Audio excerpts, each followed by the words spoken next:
senhor presidente, colegas vereadores, assistência aqui presente na noite de hoje. Talvez os 10 minutos sejam um pouco e se eu extrapolar o tempo, voltarei no meu tempo de líder. Mas é fundamental tecer alguns comentários sobre a forma como essa casa tem sido tratada ultimamente pelo Executivo. Num primeiro momento, eu gostaria de manifestar aqui o meu profundo pesar, o meu profundo lamento, a minha profunda tristeza com a falta de sensibilidade.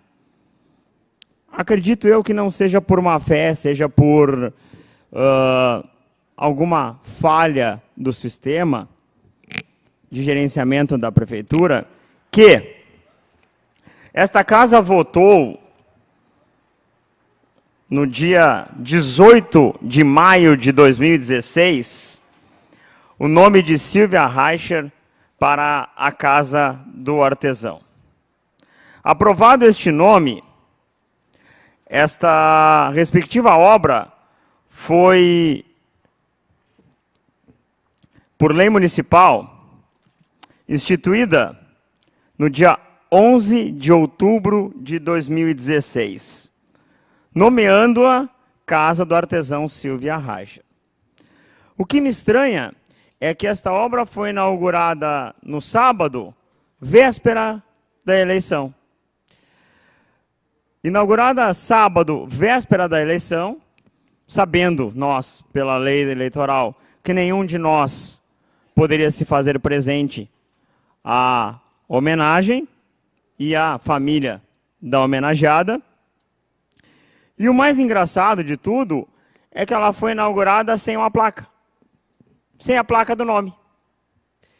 Mesmo que o edital, o decreto municipal, tenha sido publicado no jornal Repercussão com a data de 13 de outubro de 2016. E posterior a isso, agora, no sábado, dia 17, houve o descerramento da placa. Então, fica a questão no ar. Por que inaugurá-la um dia antes da eleição? Só para que os artesãos a utilizassem o mais breve possível? Só para um possível ganho eleitoreiro, que até não se confirmou? Só para que nós, vereadores, que aprovamos o nome, não pudéssemos lá estar presentes? Só para que alguns mais agraciados pudessem estar na foto? Ou só por vaidade e mera vaidade? Passado esse ato, que eu julgo imprudente, no mínimo, né, mas que é passado, a casa está lá, a obra está lá, o nome está lá, a placa está lá, os decretos estão aqui, e isso o tempo não apagará. Mas as atitudes serão lembradas por muito tempo. A seguir, segue também a forma como o Executivo trata esta casa. Foi pedido por este vereador um pedido de informação a respeito dos conselhos municipais, para que se explicasse quantos são, quem os compõe, quais são os seus nomeados pelo Poder Executivo. E a resposta beirou ao tom de jocosidade, né? A resposta diz assim: relativamente ao pedido de informação 18/16 desta edilidade, de autoria do vereador Paulo Tigre, veiculado através do ofício 492/16, de 1º de 11 de 2016, do gabinete da presidência dessa casa, dando conta de que foi aprovado e realizando diversas indagações quanto aos conselhos municipais, declinamos que estranhável o procedimento, considerando que todos os colegiados municipais são sempre criados por lei aprovada pelos vereadores de Campo Bom. Ou seja, nós criamos a lei. Então, os dois últimos conselhos, o Conselho Municipal de Segurança, Entorpecentes e Mobilidade Urbana, Segurança, Entorpecentes e Mobilidade Urbana, e o Conselho de Proteção Ambiental não podem ser vetados pelo Executivo, já que ele diz que é de nossa responsabilidade. E aí dele que os vete. Ademais, ele diz que todos os respectivos integrantes são nomeados por decreto do Poder Executivo. Era justamente isso que eu queria saber. Quem são esses nomeados? Facilmente localizáveis no site desta edilidade na internet, ou seja, só faltou nos chamar de arigós. Nos mandou procurar na internet. Mas e a transparência? E o site da transparência, ele funciona? Ele é transparente? Continua.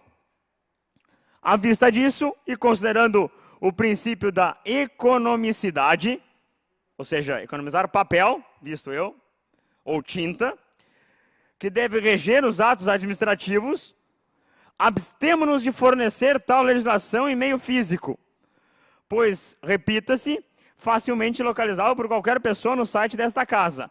Eu não sei se é economia de papel, de tinta ou de tempo, vulgo preguiça. No que se refere a questões interna corporis dos conselhos municipais existentes, reuniões, estatutos ou regimentos, atas, veiculações e outros, igualmente reivindicadas por este vereador, cuja função é fiscalizar os atos do Executivo, fiscalizar as normas e procedimentos que regem a nossa comunidade, devem ser solicitadas diretamente a tais conselhos, na medida em que, desfrutando de autonomia quanto às respectivas competências, especialmente no que refere à fiscalização da atuação do Poder Executivo, né, inclusive dispondo sobre a aplicação dos recursos dos fundos municipais a eles vinculados, ou seja, os fundos que estes conselhos recebem, não prestam conta das respectivas atividades ao gestor municipal. Ou seja, os conselhos municipais recebem uma verba que nós não sabemos de quanto é, que o gestor público não sabe de quanto é, e que se perguntarmos, ninguém sabe de quanto é. Só faltou nos mandar procurar na Rua Duque de Caxias, número 900, no centro de Porto Alegre, vulgo Catedral Metropolitana, e perguntarmos ao bispo. Só faltou isso na resposta. Então, vai aos conselhos a resposta e nós queremos saber quanto eles recebem e aonde aplicam o dinheiro que sai dos nossos bolsos. Mas não bastasse essas duas respostas, essa resposta ridícula e esses atos oficiais descriteriosos, para ficar no mínimo, segue o modo infeliz com que o Executivo trata esta casa. No ofício 566/2016 do Gabinete do Prefeito, de 10 de novembro de 2016, relativo ao pedido de informação 15/16 deste vereador e do vereador Maximiliano, que questiona a respeito de quantos são os cargos comissionados na Prefeitura, quais são os seus respectivos salários, quais foram demitidos e quais os salários destes, e entre parênteses foi colocado, podendo preservar o nome, mas que se informe o cargo, e qual a economia projetada até 31/12/2016. Concluindo, senhor presidente, nesse minuto que me resta.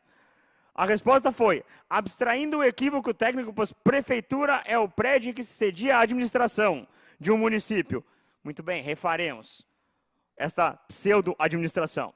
E certamente os novos edis indagam a totalidade dos servidores providos em comissão. Nos critica sobre os vencimentos, que é a denominação dada aos estipêndios atribuídos aos servidores públicos, ou seja, enchimento de linguiças, respostas. E pelo presente a garantia constitucional à intimidade, constante no artigo 5º, inciso 10º da Lei Maior, que versa sobre a abstenção de informar o nome dos servidores exonerados. Mas, e a transparência? E a resposta, quantos cargos são? Não veio.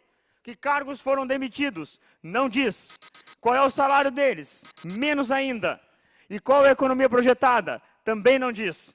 Ou seja, noções gerais sobre coisa alguma. Há algo de podre no reino da Dinamarca. Para encerrar. Muito obrigado, senhor presidente. Próximo, vereador.